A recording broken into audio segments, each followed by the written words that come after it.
Hello friends, welcome back. आपके अपने YouTube channel all teaching plus पर आपका स्वागत है। और आइए आज हम एग्जाम्पल 19 हल करेंगे। ठीक है, एग्जाम्पल 19 क्या दे रखा है? एग्जाम्पल 19 दे रखा है कि सिद्ध कीजिए कि f सच दैट a से b तथा b से c, ठीक है, g दे रखा है b से c एक आच्छादक है। तो जो गोफ दे रखा है वो a c में आच्छादक है, ये हमें बताना है। ठीक है, तो यहाँ बात क्या हो रही है कि यहाँ फलन दे रखा है f a से b में, ठीक है, और एक दे रखा है g, वो है b से c में, ठीक है, और ये कह रखा है कि ये आच्छादक है। ओके गाइस, ये कह रखा है आच्छादक है। तो यहां पर ये कहना चाहता है कि गोफ भी आच्छादक होना चाहिए। ठीक है, गोफ भी आच्छादक होना चाहिए।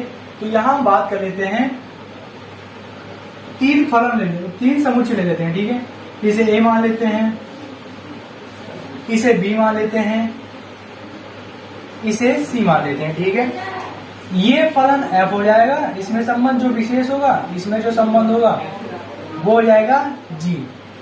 ये हो गया। अब इसमें हम कोई भी समुच्चय अपनी तरफ से मान लेते हैं, z मान लिया हमने, ठीक है, इसमें मान लिया x, x में हम मान लेते हैं कोई फलन y। ठीक है, ये हो गया। तो आप यहां देख सकते हैं कि ये जो फलन है ये बिलोंग कर रहा है, z बिलोंग कर रहा है c में। ठीक है, अब हम यहां लिखेंगे क्या? यदि z बिलोंग्स टू c में, z बिलोंग कर रहा है c में, ठीक है, अवयव है, अवयव है, तथा g आच्छादक है। अतः g के अंतर्गत, g के अंतर्गत z के अंतर्गत z के पूर्व प्रतिबिंब, ठीक है, पूर्व प्रतिबिंब में आप यहां देख पा रहे हो कि y बिलोंग कर रहा है b में। ठीक है, y बिलोंग कर रहा है b में का अस्तित्व होगा। मतलब ये क्या कहना चाहता है कि अगर जी वाई है तो इजिकल टू जेड हमें प्राप्त होगा। अगर हम जी वाई रखते हैं तो हमें जेड प्राप्त होगा, ये बात है। ठीक है, इसलिए अस्तित्व है। ठीक है, इसका अस्तित्व है। अब इसी प्रकार हम बात कर लेते हैं इसके लिए। अतः एफ से ए से बी, ठीक है, आच्छादक है, यानी कि आच्छादक है, ठीक है, आच्छादक है। तो हम यहां मान लेते हैं कोई x है, ठीक है, x है, इसका अवयव कोई x है। तो हम यहां लिख लेते हैं कि यदि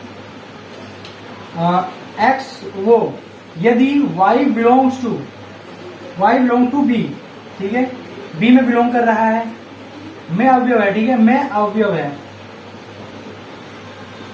तथा f आच्छादक है, ठीक है, f आच्छादक है। अतः f के अंतर्गत, यहां अंतर्गत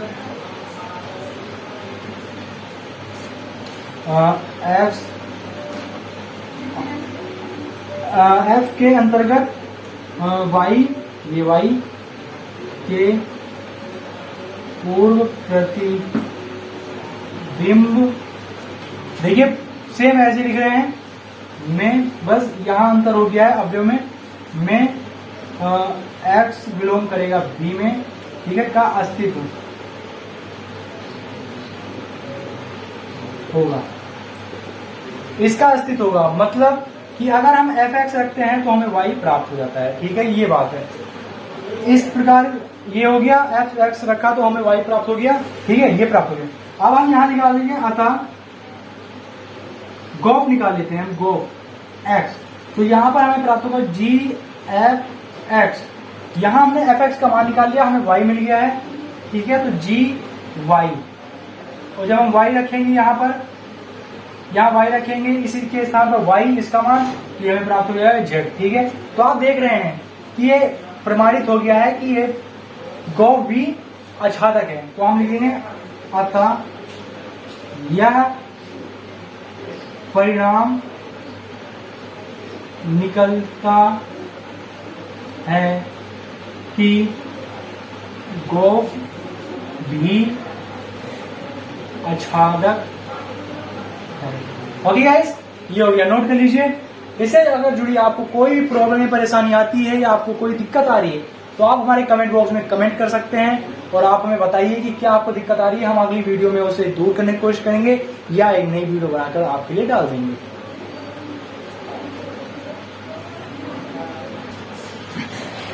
चलिए फ्रेंड्स, हम क्वेश्चन नंबर 20 हल करते हैं। ठीक है, एग्जाम्पल 20 क्या देखा है। एग्जाम्पल 20 दे रखा है कि f तथा g ऐसे दो फलन पर विचार कीजिए कि गोफ परिभाषित है तथा एक एक ही है। क्या f तथा g दोनों अनिवार्यता एक एक ही हैं? यहाँ पर जो है f तथा g दोनों को एक एक ही नहीं सिद्ध करना है। ठीक है, अनिवार्य होना नहीं चाहिए। ठीक है, इसलिए हम पहले f को मान लेते हैं। ठीक है, हम यहाँ पर एक फलन ले लेते हैं f। ठीक है, f सच दैट यहाँ 1 2 3 और 4 लेते हैं। ठीक है, और इससे क्या फलन हम बनाते हैं, दूसरा फलन हम बना लेते हैं। इसमें दे रखा है 1 2 3 4 5 6। ठीक है, ये बना लिया। अब और ये किसके लिए, f(x = x) और फॉर एवरी x के लिए। ठीक है, मतलब इसको हमने fx माना। ठीक है, a और ये हो गया b। अब g के लिए हम बताते हैं। ठीक है, g के लिए क्या होगा, अब ये बन जाएगा a b 1 2 3 4 5 6। ठीक है, अब जो इसके लिए हम बनाएंगे, अब हम g के लिए बना लेते हैं। g के लिए भी ले लेते हैं 1 2 3 4 5 6। ठीक है, ये ले लिया हमने। g(x = x) जो बिलोंग कर रहा है 1 2 3 और 4। ठीक है, x 5 और = x 6। ठीक है, x 5 और x 6 ले लेते हैं हम 5। ठीक है, ये दोनों 5 से बिलोंग करेंगे, तभी हम प्रूफ कर पाएंगे कि f और g एक एक ही नहीं है। ठीक है, आइए अब हम दो फलन ले लेते हैं। ठीक है, दो समुच्चय ले लेते हैं हम। ये a हो गया और एक समुच्चय हो गया b और तीसरा समुच्चय हो गया c। देखिए f फलन है, ये इसका नाम ले रहे g फलन। ठीक है, ये हो गया। इसमें अभी हमें 1 2 3 और 4 इसमें फलन आ रहे हैं 1 2 3 4 5 6। ठीक है, इसमें 1 2 3 4 5 6। इसका संबंध इसके साथ है, इसका संबंध इसके साथ है, इसका संबंध इसके साथ, इसका संबंध इसके साथ। ठीक है गाइस, अब आप देख रहे होंगे इसका संबंध इसके साथ है, इसका संबंध इसका संबंध इसके साथ, इसका संबंध इसके। लेकिन आप देख रहे होंगे x5 और x6, सॉरी यहाँ g आएगा। ठीक है, g5 और g6 का संबंध 5 के साथ है और 6 का भी संबंध 5 के साथ है। ठीक है, इसका मतलब ये एक एक ही है, ये लेकिन एक एक ही नहीं है, इसलिए ये आपस में एक एक ही नहीं होंगे। ठीक है, तो आप देख रहे होंगे कि इससे हमें प्राप्त होता है। अतः हम देखते हैं कि f एक एक ही है। यहां देख रहे होंगे f एक एक ही है। ठीक है, इतना लेंगे बाद तो f एक एक ही है, एक का संबंध एक के साथ है, तथा g एक एक ही नहीं है। ठीक है, लेकिन g एक एक ही नहीं है। ओके गाइस, तो हम यहां लिख देते हैं गोफ के लिए। गोफ के लिए क्या गोफ एक एक ही होगा या नहीं, तो आप गोफ के लिए हम यहां से यहां तक लेंगे, यहां से यहां तक, इससे यहां तक, यहां से यहां तक। ठीक है, तो यहां भी जब बनाएंगे हम एक संबंध 1 2 3 4 ये हो गए इसके, और अब जो बनाएंगे ये सी है, ए से सी में। ठीक है, तो 1 2 3 4 5 और ये आ गया हमारा 6। ठीक है, अब आप देखिए कि यहाँ पे गोफ बन रहा है, ठीक है, गोफ संबंध बन रहा है। तो इसका संबंध इसके साथ, क्योंकि ये देखिए इसका संबंध इसके साथ, इसका संबंध इसके साथ, 2 का 2 के साथ, 3 का 3 के साथ, 4 का 4 के साथ, ऐसे ही हो जाएगा, ठीक है। तो आप देख रहे होंगे कि ये भी एक एक ही है, ठीक है। तो यहाँ लिख रहे हैं अतः गोफ एक एक ही है। तो इससे ये प्रूफ होता है कि गोफ को एक एक ही होने के लिए ये जरूरी नहीं है कि एफ एक एक ही तथा जी दोनों एक एक ही हो, ठीक है। अगर ये आपस में एक एक ही नहीं होते तब भी गोफ एक एक ही हो सकता है, ठीक है। ये हो गई, क्वेश्चन हमारा कंप्लीट हो गया, नोट कर लीजिए। चलिए फ्रेंड्स, अब हम उदाहरण 21 हल कर लेते हैं, ठीक है। एग्जाम्पल 21 क्या है? एग्जाम्पल 21 में देखा है यदि गोफ आच्छादक है तो क्या जी तथा एक्स दोनों आच्छादक होने चाहिए। तो मतलब इसके लिए हम बात कर लेते हैं, यहां हम ले लेते हैं एफ, ठीक है। 1 2 3 4 ये हो गया एक फलन, मतलब एक समुच्चय ये हो गया और एक हो गया 1 2 3 4, ठीक है। और जहां जो इसका संबंध है F1 का संबंध जो है, F1 का संबंध होगा A के साथ, F2 का संबंध होगा 2 के साथ, और F3 और इजिकल टू F4 का संबंध होगा 3 के साथ, ठीक है। ये हमने बना दिया, ओके गाइस। अब यहां हम दूसरा लिख देते हैं जी के लिए, ठीक है। जी के लिए क्या है कि 1 2 3 4 ये हो गया, और इससे हो गया 1 2 और 3, ये हो गए, हमने अवयव ले लिए, ठीक है। तो अब हम जहां जी के लिए लिख देते हैं, जी 1 बिलोंग करता है 1 में, और जी 2 बिलोंग करता है 2 में, G3 is equal to G4 is equal to 3, ठीक है। अब यहां पर हमें प्रूफ करना है, तो हम यहां पर समुच्चय बना लेते हैं, ठीक है। किसमें क्या दे रखा है हम ये लिख लेते हैं। तो पहले समुच्चय में हमने जो माना है उसे रख लेते हैं, ठीक है। पहले समुच्चय में माना है 1 2 3 4, ठीक है, ये हो गया। दूसरे समुच्चय में हमने माना है 1 2 3 और 4। तीसरे समुच्चय में हमने माना है 1 2 3, ठीक है, ये हो गया। ये एफ फलन है, ये जी फलन है।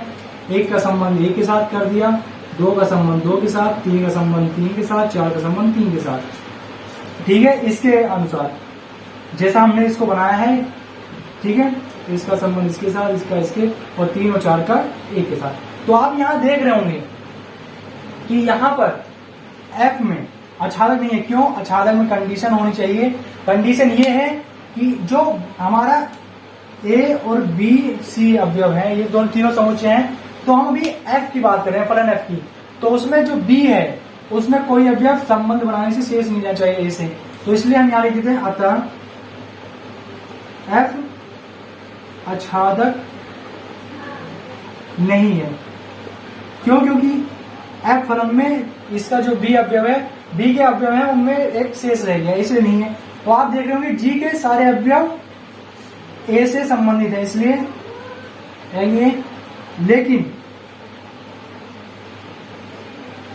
जी आच्छादक है,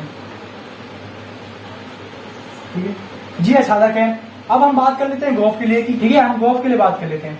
गोफ के लिए हम संबंध बना लेते हैं 1 2 3 और 4, और यहां बना लेते हैं 1 2 3 और 4, ठीक है। इसका संबंध आप देख रहे होंगे, इसका यहां से यहां, इस पे 2 का यहां से यहां है, ठीक है, 3 का यहां से यहां है, और 4 का यहां से यहां है, और ए से सी में, सॉरी, यहाँ पे 3 ये अवयव है, इसलिए ये बन गया गोफ, ठीक है। गोफ संबंध बन गया। तो आप यहां देख रहे होंगे कि गोफ परिभाषित है, गोफ आच्छादक है, ठीक है। तो यहां हमारा प्रूफ हो गया कि आच्छादक के लिए भी अगर कोई आच्छादक एक नहीं होता आच्छादक, तब भी गोफ आच्छादक ना हो ऐसा नहीं हो सकता, ठीक है। नोट कर लीजिए, ये हमारा क्वेश्चन हल हो गया। अगला एग्जांपल करते हैं, इसे नोट कर लीजिए, ठीक है। चलिए फ्रेंड्स, अब हम क्वेश्चन नंबर जो एग्जांपल है वो 22 हल करते हैं, ठीक है। एग्जांपल 22 क्या है? एग्जांपल 22 दे रखा है, मान लीजिए एफ, ठीक है, एफ सच डेट 1 2 3, ठीक है, ये इससे ए बी सी में है, ठीक है, ये हो गया। और एक एकेकी तथा अछादक फलन इस प्रकार है, ठीक है, एकेकी अछादक फलन है होगा, ठीक है। और यहाँ पर हमें बता रखा है कि F1 equal to A, F2 equal to B तथा F3 इजिकल टू C हो गया, ठीक है, ये बात हो गई। अब यहाँ G दे रखा है, G सब्जेक्ट A, B और C, ठीक है, और इससे है 1 2 3, ठीक है, ये संबंध में है, ठीक है। तो हम क्या करते हैं, यहाँ दे रखा है गोफ IX, इसका मतलब है कि Fx जो है वो हमें x प्राप्त होना चाहिए, Fy इजिकल टू y प्राप्त होना चाहिए, ठीक है, ये मतलब बात है। अब हम इसे क्लियर करते हैं, ठीक है। यहाँ दे रखा है कि x इजिकल टू 1 2 3 और y इजिकल टू ABC, ठीक है, ये हम बात कर लेते हैं। तो यहाँ इस प्रकार का ये संबंध है, जैसे हम इसको मान लेते हैं, ठीक है, कि G A का संबंध 1 के साथ है, G B का संबंध 2 के साथ है, G3 और G C का संबंध 3 के साथ है, ठीक है। इसको हम मान लेते हैं, ठीक है, यानी कि माना, और इस पे बात करते हैं हम कि ये होता है कि नहीं। तो हम यहाँ आप क्वेश्चन में भी दे रखा है, इसको x मान लेते हैं, इसको y मान लेते हैं और इसको फिर x मान लेते हैं पुनः, क्योंकि 1 2 3, ठीक है, और यहाँ A B C 1 2 3, ठीक है, ये फलन हो गया, ये G फलन हो गया, ठीक है। इसका संबंध यहाँ बता रखा है A के साथ, इसका संबंध B के साथ, इसका संबंध C के साथ, देख लीजिए आप, ठीक है। हम इसके लिए बात करते हैं, G का संबंध A के साथ है, B का संबंध, ये हो गया संबंध, ठीक है। तो आप यहाँ देख रहे होंगे कि प्रत्येक इसका संबंध प्रत्येक इसके साथ है और प्रत्येक y का संबंध पूरा x के साथ है, ठीक है। तो हम क्या करते हैं, हम अगर यहाँ से गॉफ निकालते हैं तो गॉफ क्या प्राप्त होगा हमें, गॉफ अगर हम 1 रखते हैं तो ये हमें प्राप्त होगा 1, क्योंकि 1 से 1 यहां से सीधा बात होगी गॉफ यहाँ के लिए, ठीक है। तो यहां से प्राप्त होगा 1, और गॉफ अगर 2 रखते हैं तो ये प्राप्त होगा हमें 2, और गॉफ 3 रखते हैं तो हमें प्राप्त होता है 3। देखिए ये इस कंडीशन को फॉलो कर रहा है, ओके गाइस, ये हो गई बात। अब हम सेकंड के लिए निकालते हैं, ठीक है। सेकंड हम क्या ले लेते हैं, चलिए अब हम सेकंड के लिए निकालते हैं। सेकंड में हम क्या ले लेते हैं कि यहाँ इस बार y ले लिया, ठीक है। y में हम यहाँ मान रखते हैं A B और C, ठीक है, और आपकी x यहाँ रखा है, तो यहाँ हम लेते हैं 1 2 और 3, ठीक, और यहाँ पर हो जाता है A B C पुनः y, ठीक है। ये हो गया G और ये हो गया F, ठीक है, ये हो गया। अब यहाँ पर हमें निकालना है फोग, ठीक है, ये हो गया। अब अगर हम फोग निकालते हैं, फोग 1 के लिए निकालते हैं, तो देखिए आप इसका संबंध इसके साथ है, इसका संबंध इसके साथ, इसका संबंध इसके साथ, इसका संबंध इसके साथ है, और इसका संबंध इसके साथ है, इसका संबंध इसके साथ। तो अगर हम फोग A रखते हैं तो प्राप्त होता है हमें A, और फोग B रखते हैं तो हमें प्राप्त होता है B, और फोग C रखते हैं तो हमें प्राप्त होता है C, ठीक है। आप देख रहे होंगे कि ये कंडीशन फॉलो कर रहा है, ठीक है, ये हमें प्राप्त हो गया, ये वाली कंडीशन फॉलो हो गई, ठीक है। अतः हम कह सकते हैं कि यहां पर अतः संयुक्त फलन IX, ठीक है, ये हो गया, और यहां लिखेंगे हम गॉफ इजिकल टू IX, ठीक है, प्रूफ हो गया ये। और यहां अतः संयुक्त फलन फोग इजिकल टू IY, ठीक है, ये प्रूफ हो गया। नोट कर लीजिए इसे। अगर इससे जुड़ी कोई भी प्रॉब्लम या परेशानी आपको आती है तो हमारे कमेंट बॉक्स में कमेंट करके बताइए, ताकि उसे हम दूर कर सके, ठीक है। ओके गाइस, अगर आपको हमारा वीडियो पसंद आया हो तो इसे लाइक शेयर सब्सक्राइब अवश्य करें, ठीक है। हमारा आज का लेक्चर यही समाप्त होता है, धन्यवाद।